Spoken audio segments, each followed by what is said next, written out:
Welcome back. In this video, we're going to go over restricting database access.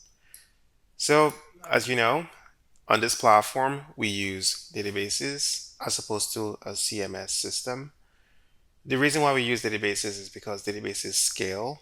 Inhouz Cloud would be doing a disservice if we provided you a CMS that was perhaps simple to use, but then again, you kind of lose all the benefits of using real databases. Databases are designed uh, these days to be very robust, very performant, and it wouldn't be the best use of our time to basically try to recreate something that is already uh, perfected by quite a few major companies. An additional benefit is you get to bring your own data to build on the Inhouse Cloud platform. And if you do leave the Inhouse Cloud platform, you don't lose your data, right? You can always take that data and go somewhere else. And you can also have systems, right, that read and writes data, and if you're using the same database in multiple systems, you can then have that real-time feel with your applications. So, on this platform, the database module where databases are entered, this is going to be restricted to users with permissions. To see the available permissions for databases, let's just hop over to the roles and permissions tab. And I'm just going to type in database. So we have a couple of permissions here. Database admin. So this permission allows you to manage collections, databases, all things database on the platform. And then the database developer, this permission gives you access to non-production environments. All right. So for example, if we were to go back into our database hub, I was almost tempted to open up one of my actual databases, but let's just use an empty form and just go over this.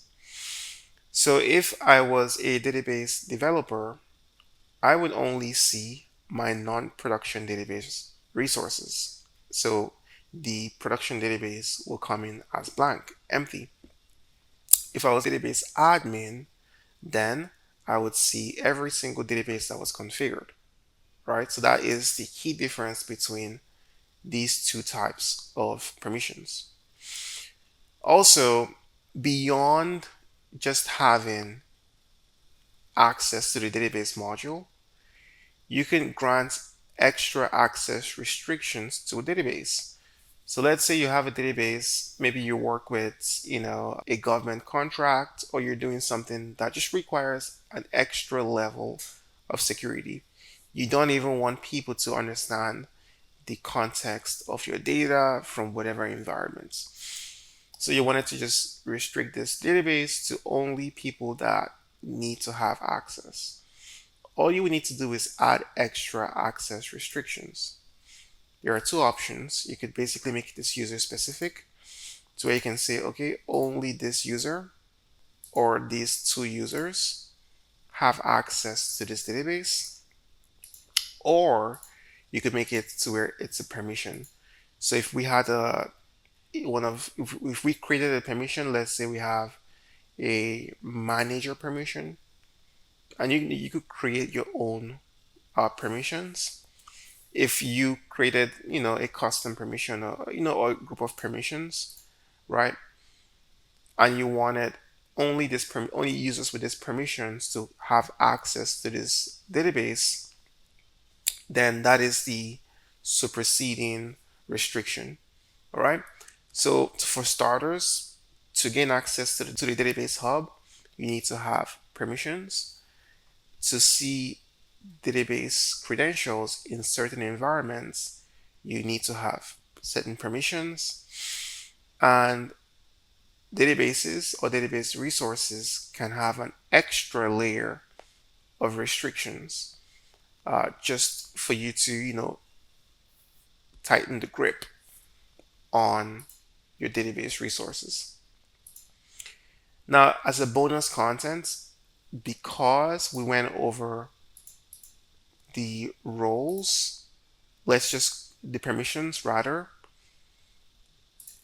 you can basically create roles. Like in this example, I have created a role called developer in which I've basically granted database developer access.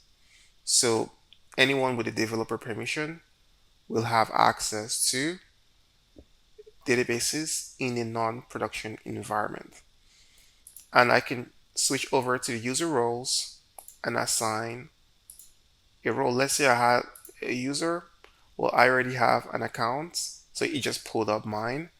But if let's say I did not have, um, if I wasn't assigned a role already, I can just go over here and select my different roles, and then the permissions attached to these roles will basically appear here. All right.